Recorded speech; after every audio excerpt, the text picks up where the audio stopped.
तो आज का टॉपिक है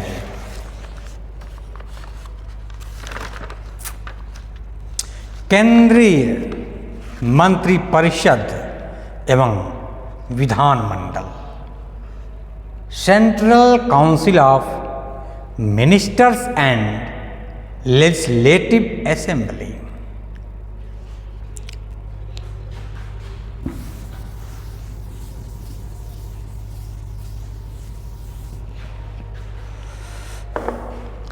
केंद्रीय मंत्रिपरिषद एवं विधानमंडल।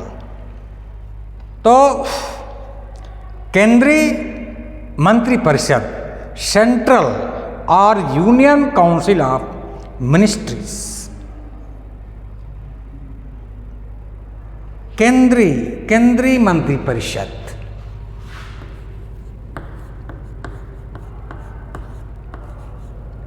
केंद्रीय मंत्री परिषद, केंद्रीय मंत्री परिषद एवं विधानमंडल।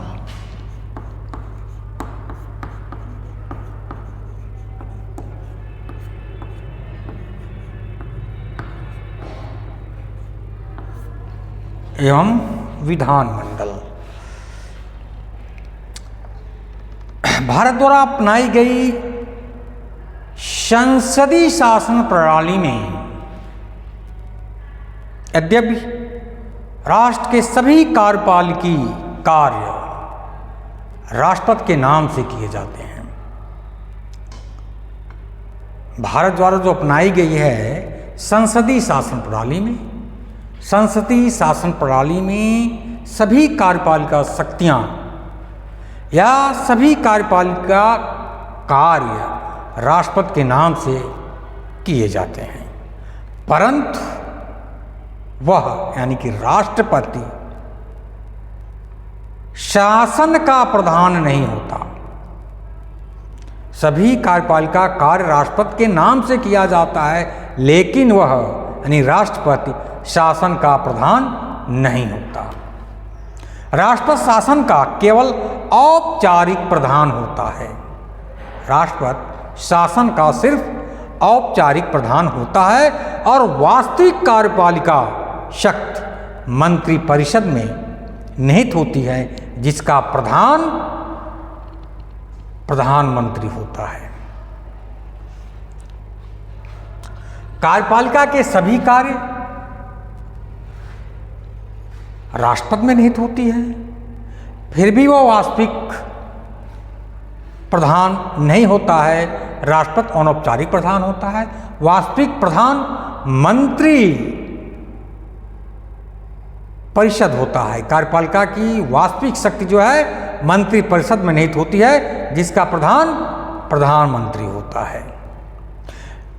इसी संसदीय शासन प्रणाली के अनुसार जहां अनुच्छेद 53 द्वारा संघ की कार्यपालिका शक्ति राष्ट्रपति में निहित की गई है, अनुच्छेद 53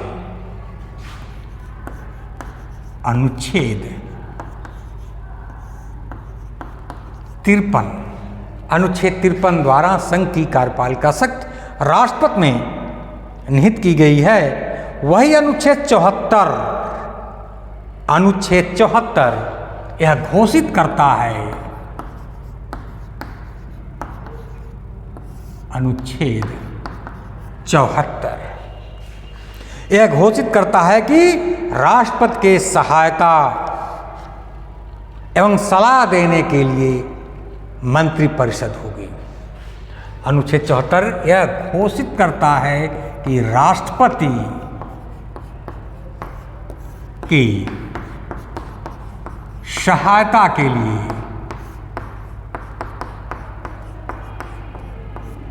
मंत्रिपरिषद होगी।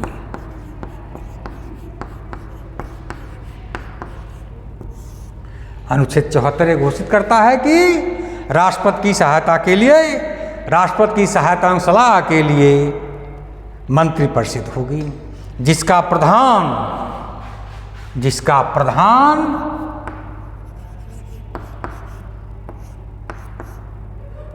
प्रधानमंत्री होगा।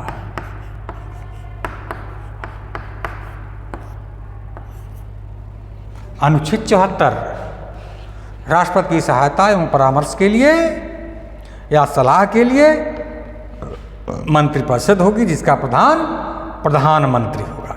इस प्रकार राष्ट्रपति हर कार्य मंत्रिपरिषद की सलाह पर करने के लिए बाध्य है।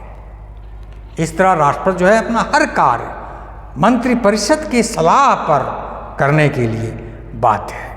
वो अपने विवेक का प्रयोग अत्यंत सीमित मामलों में ही कर सकता है, जबकि विशेष परिस्थितियां उससे अपेक्षा करती हैं। मंत्रिपरिषद की रचना कैसे होती है? मंत्रिपरिषद की रचना,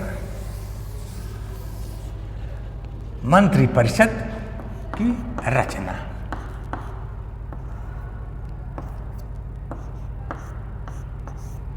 मंत्रिपरिषद की रचना। Composition of council of ministers. प्रधानमंत्री तथा सभी मंत्रियों को सामूहिक रूप से मंत्रिपरिषद कहा जाता है। मंत्रिपरिषद में कौन कौन होता है? प्रधानमंत्री तथा सभी मंत्रियों,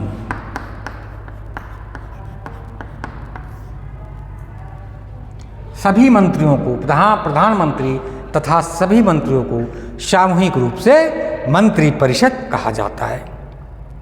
मंत्रिपरिषद एक बृहद निकाय होता है। मंत्रिपरिषद में कैबिनेट मंत्री,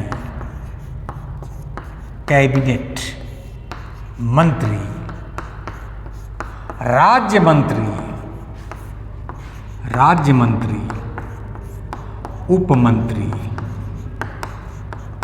ये सभी आते हैं। तो मंत्रिपरिषद एक बृहद निकाय है। प्रधानमंत्री तथा अन्य मंत्रियों की नियुक्ति। प्रधानमंत्री देश का वास्तविक प्रधान होता है। प्रधानमंत्री तथा अन्य मंत्रियों की नियुक्ति। प्रधानमंत्री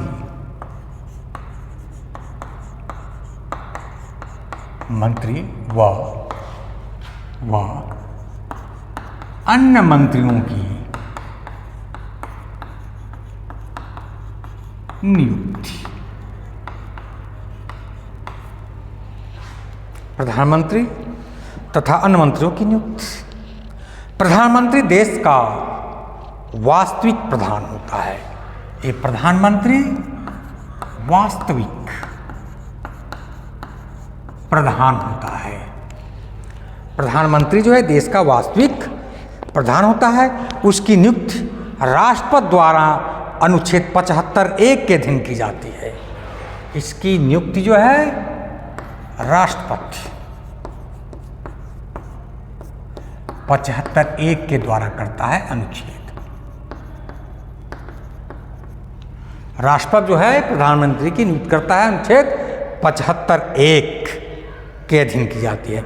अनुच्छेद 75(1) यह कहता है कि प्रधानमंत्री की नियुक्ति राष्ट्रपति करेगा और अन्य मंत्रियों की नियुक्ति प्रधानमंत्री की मंत्रणा पर राष्ट्रपति करेगा। प्रधानमंत्री की नियुक्ति राष्ट्रपति करेगा 75(1) के अनुसार, और राष्ट्रपति ही अन्य मंत्रियों की नियुक्ति जो है प्रधानमंत्री की मंत्रणा पर करेगा। अनुच्छेद 75 के खंड 2 के अनुसार मंत्रीगण राष्ट्रपति के प्रसाद पर्यंत अपना पद धारण करेंगे। ठीक है, ये मंत्री जो है राष्ट्रपति के प्रसाद पर्यंत पद धारण करेंगे। कौन सा अनुच्छेद है? अनुच्छेद 75 के खंड 2। 75 के खंड 2। अनुच्छेद 75(1) से ऐसा आभास होता है कि राष्ट्रपति प्रधानमंत्री की नियुक्ति अपनी मर्जी से करने के लिए स्वतंत्र है। अनुच्छेद 75(1) से ऐसा आभास होता है कि राष्ट्रपति प्रधानमंत्री की नियुक्ति करने के लिए स्वतंत्र है, परंतु वास्तव में ऐसा नहीं है। समानतः प्रधानमंत्री उसी व्यक्ति को नियुक्त किया जाता है जिसे लोकसभा का बहुमत प्राप्त हो। प्रधानमंत्री उसी व्यक्ति को नियुक्त किया जाता है जिसे लोकसभा का बहुमत प्राप्त हो। जब तक किसी दल को लोकसभा में बहुमत प्राप्त होता है, राष्ट्रपति उस दल के नेता को प्रधानमंत्री नियुक्त करने के लिए बाध्य है। प्रधानमंत्री की नियुक्ति में राष्ट्रपति अपने विवेक का तभी प्रयोग कर सकता है जब किसी दल को लोकसभा में स्पष्ट बहुमत न प्राप्त हो।